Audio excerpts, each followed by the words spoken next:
was supposed to be a warm holiday dinner, the kind that brings families closer, where laughter fills the air, where the clinking of glasses and the smell of home-cooked food remind you of childhood and comfort. But instead, that night changed everything for me. I never imagined that a single announcement, dropped in the middle of the meal, could shatter the way I saw my family forever. My siblings, with smiles on their faces and a casual tone that almost made it sound like small talk, looked me in the eyes and told me, "We're cutting you out of the will." For a moment, I couldn't even breathe. My fork slipped from my hand and hit the plate with a sharp sound, and the room suddenly went silent. Every eye turned toward me, waiting for my reaction. And in that instant, my world stopped spinning. I had always thought I was part of this family. Not perfect, but loved, valued, respected in some way. Sure, we had our differences. Sure, my siblings were closer to each other than to me. And yes, my parents sometimes favored them in subtle ways. But I never believed it was this bad. To be told in front of everyone, during what should have been a joyful celebration, that my own blood, my own family, had decided I didn't deserve to be part of our legacy. That cut deeper than any knife ever could. At first, I laughed nervously, hoping it was a joke, some cruel attempt at humor, but the look in their eyes told me it was real. My brother leaned back in his chair, smug and satisfied, as if he had just won something. My sister avoided my gaze, shifting uncomfortably, as though she knew how wrong it was, but had already chosen her side. And my parents? They didn't say a word. My father kept cutting his food, eyes lowered to his plate, while my mother sipped her wine as if nothing unusual had happened. I felt the ground slip beneath me like I was falling and no one cared to catch me. The air in the dining room turned heavy, almost suffocating as I asked them what they meant. My brother smiled and said it again, slower this time, as if I was a child who needed reminding. "You're not in the will anymore. Everything will go to us. You should accept it. Accept it." Those words echoed in my mind like a cruel chant. How was I supposed to accept betrayal from the very people who were supposed to stand by me? I remember pushing my chair back, the sound scraping loudly against the floor, and standing there, trembling. My chest burned, my face was hot, and I could feel the tears pressing behind my eyes. But I refused to let them fall. Not in front of them. Not when they were waiting for me to break. I asked why they would do this, what I had done to deserve such punishment. That's when the accusations began. They said I was ungrateful, that I had never done enough for the family, that I didn't visit enough, didn't contribute enough, wasn't responsible enough. Every word hit me like a dagger. It was as though they had been rehearsing this, waiting for the perfect moment to humiliate me. I looked at my parents, hoping, praying for them to speak up, to say this wasn't true, that I was still their child, that I mattered, but they remained silent. And that silence screamed louder than anything else. That silence told me exactly where I stood. On the outside, alone, forgotten, rejected. By the very people who should have been my safe place. The rest of the dinner blurred into noise.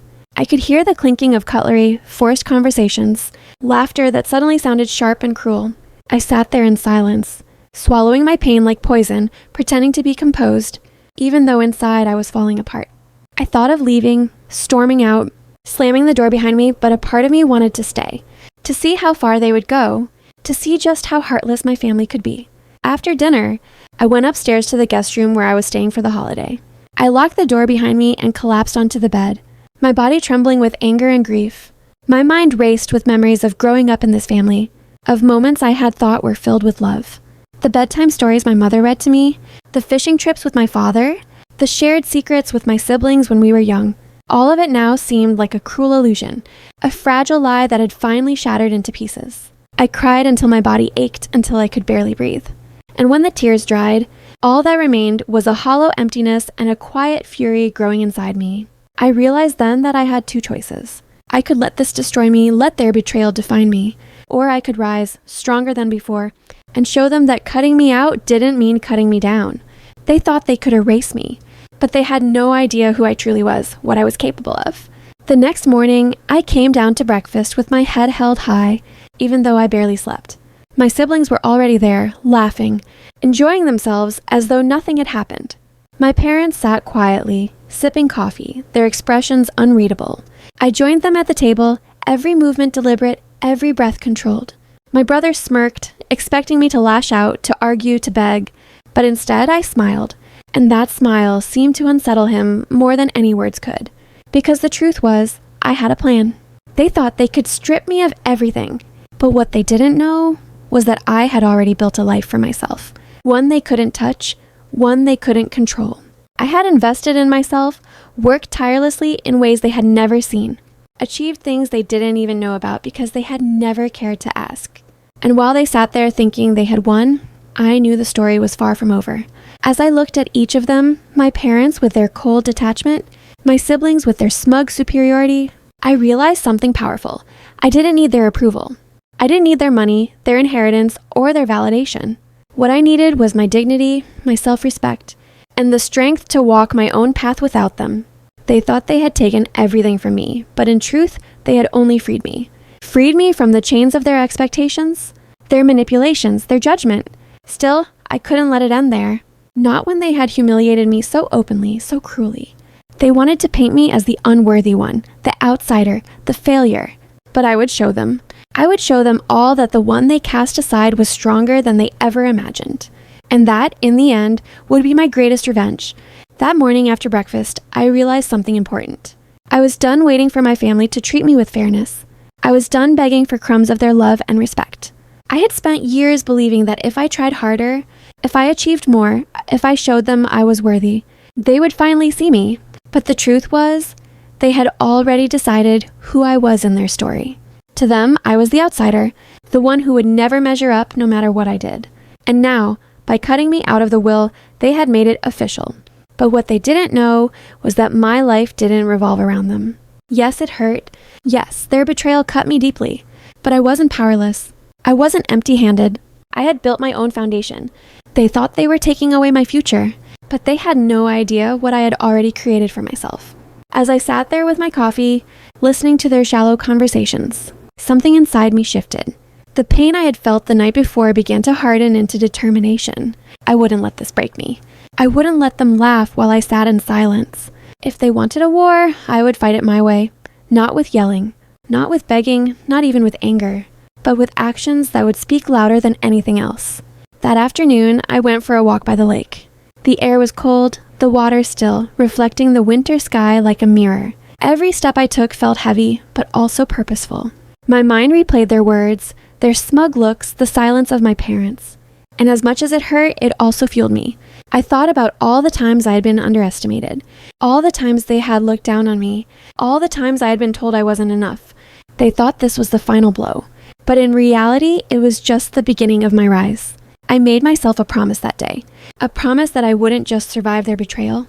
I would thrive because of it. I would turn their rejection into the fire that drove me forward. And one day, they would regret ever thinking they could erase me. When I came back to the house, my siblings were lounging in the living room, laughing as they went through old family albums. My brother held up a picture of me as a child, pointing at it with mockery in his eyes. He said something under his breath, and my sister giggled.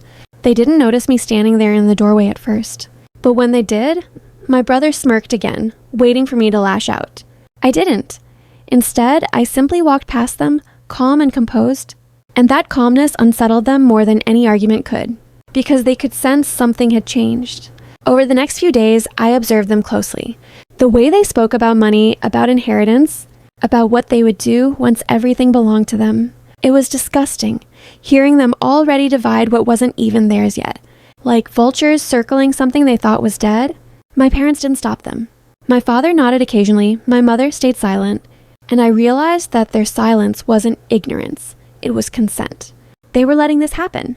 They were choosing sides, and it wasn't mine. But here's the thing about betrayal. It doesn't just wound you, it also opens your eyes. And for the first time in my life, I saw my family clearly. No illusions. No wishful thinking, just the raw selfish truth. And it hurt, yes, but it also gave me clarity. They had shown me who they truly were, and now it was my turn to show them who I truly was. That night, alone in the guest room, I pulled out my laptop and opened the files I had been keeping hidden. My investments, my savings, the projects I had been building quietly for years. Businesses I had worked on late into the night while they slept. Partnerships I had nurtured while they dismissed me as unambitious. They didn't know about any of it. To them, I was still the failure, the one who never did enough. But I had been building an empire in silence. And the more I looked at the numbers on the screen, the stronger I felt. They could take their will. They could keep their inheritance. because I already had something far more powerful: independence. They didn't own me. They didn't define me. And when the time came, I would make sure they saw just how wrong they were. The holiday passed with more tension, more subtle jabs, more moments where my siblings tried to push me to react, but I didn't. I stayed calm, collected, even polite. And every time I didn't give them what they wanted, their frustration grew. They wanted me to break. They wanted to see me cry, to beg, to lose control. But instead, I smiled, and that smile scared them more than my anger ever could. Because deep down, they knew something was coming. When it was finally time to leave, I packed my things quietly. My parents hugged me briefly, their affection colder than the winter air outside. My siblings barely said goodbye. As I drove away from the lake house, the weight on my chest began to lift. I was leaving behind their world, their lies, their cruelty. And though it hurt, I also felt free. The road stretched out before me, endless and open. I rolled down the window, let the cold wind hit my face, and whispered to myself, "This is not the end. This is only the beginning." After leaving the lake house, I took a few days to breathe and regroup. Alone in the quiet of my apartment, I began to lay out a plan, not a plan of revenge in the cruel sense, but a plan to reclaim my dignity, to assert my worth, and to show my family the truth about who I was. I realized that for years I had allowed their opinions to shape me, to define my value, to dictate my choices. No more. From now on, every action I took would be mine, fueled by my own strength and integrity. The first step was clarity. I reviewed every financial record, every property deed, every personal achievement they had ignored. I compiled everything carefully, documenting years of work, hours spent building my career, investments made in silence while they dismissed me as lazy or unambitious. I created a file that was impossible to dispute, a record of my accomplishments that would speak for itself. I knew that when the time came, this evidence would not just prove my worth. It would make them realize how blind they had been. Meanwhile, my siblings continued their attempts to manipulate the narrative. I heard through mutual friends and extended family that they were boasting about how easy it would be to take control of everything. My sister especially seemed confident, her smug attitude almost comical now that I saw the bigger picture. But I knew confidence built on lies is fragile, and all it takes is a little truth to make it crumble. I reached out quietly to family friends, professionals, and advisors who had worked with me over the years. I didn't need allies to fight a war, they just needed to see that I was capable, responsible, and self-sufficient. Slowly, I rebuilt my support network, not to confront them directly, but to fortify myself. The sense of empowerment that grew from this was exhilarating. Every step I took, every call I made, every piece of evidence I organized reminded me that I had a life beyond their control. Then came the confrontation, not planned with anger or malice, but inevitable. I attended a family gathering weeks later, under the guise of holiday tradition, but this time I walked in with a different mindset. I no longer felt small. I no longer felt like the outsider. My siblings tried their usual tactics: sarcasm, guilt, casual remarks meant to undermine me, but I met them calmly. I let them speak, let them boast, let them flaunt their imagined superiority. And then I revealed what I had prepared. Piece by piece, I presented the truth. I shared my achievements, my finances, my independent investments, and my contributions that had gone unnoticed. I told them, with quiet authority, that I didn't need their validation, that my worth had never depended on being in a will or inheriting property. The room went silent. Their smug expressions faltered. My parents' faces revealed a mixture of shock and shame. My sister's eyes widened, and for the first time, I saw doubt creep into her confidence. They had underestimated me, and now they realized the error of their assumptions. What happened next wasn't dramatic in a Hollywood sense. There were no shouting matches or tears. Instead, there was recognition, a reluctant acknowledgement that I was indeed capable, successful, and deserving. My siblings didn't apologize, not immediately, but the power dynamic had shifted irreversibly. I was no longer the weak link they could manipulate or dismiss. I had reclaimed my narrative, my dignity, and my place in the family, not through vengeance, but through steadfast truth and self-respect. In the weeks and months that followed, I continued to build my life. I expanded my investments, nurtured my relationships outside the toxic dynamics, and focused on my personal growth. I realized that the best response to betrayal wasn't revenge, but living fully, unapologetically, and on my own terms. My parents and siblings eventually came to see that their actions had consequences, but it was my own life, my independence, and my happiness that mattered most. Looking back, That holiday dinner was a turning point. It was the moment I realized the true measure of family isn't in shared blood, but in mutual respect, care, and acknowledgement of each person's worth. I learned that standing up for yourself can feel isolating and painful, but it is necessary for growth. I discovered that betrayal, as devastating as it feels, can become a catalyst for empowerment, and I understood that true victory is not in proving others wrong, but in proving to yourself that you are enough. Now, whenever I think about that day, I don't feel bitterness or regret. I feel pride. Pride in having faced humiliation, in having stood firm, and in having transformed. What could have destroyed me into a journey of strength and resilience? My family didn't define me. They never did. And that knowledge, that clarity, is far more valuable than any inheritance. If there's a lesson to take from my story, it's this. Protect yourself, trust your instincts, and never let anyone make you feel lesser than you are. Betrayal is painful, but it can be illuminating. It can teach you who you truly are and who deserves to be in your life. And sometimes saying no, standing up, and walking away isn't cruel. It's courageous. It's the ultimate act of self-respect. And for those who have ever been left out, underestimated, or dismissed, remember this. Your worth is not determined by those who fail to see it. It's determined by the strength, determination, and integrity you carry within. The people who tried to cut me out thought they had won. But the truth is, I came out stronger, wiser, and more confident than ever. I reclaimed my life, my dignity, and my future, and nothing could take that away from me. That's the story of how I turned betrayal into empowerment, humiliation into clarity, and rejection into freedom. And if you want to see every step of this journey, every confrontation, every moment of doubt and triumph, watch the full story. It's more than a tale of family drama. It's a story about finding your strength when the people who should love you the most try to break you. Like, share, and subscribe to Mortal Revenge for more real stories of betrayal, resilience, and justice.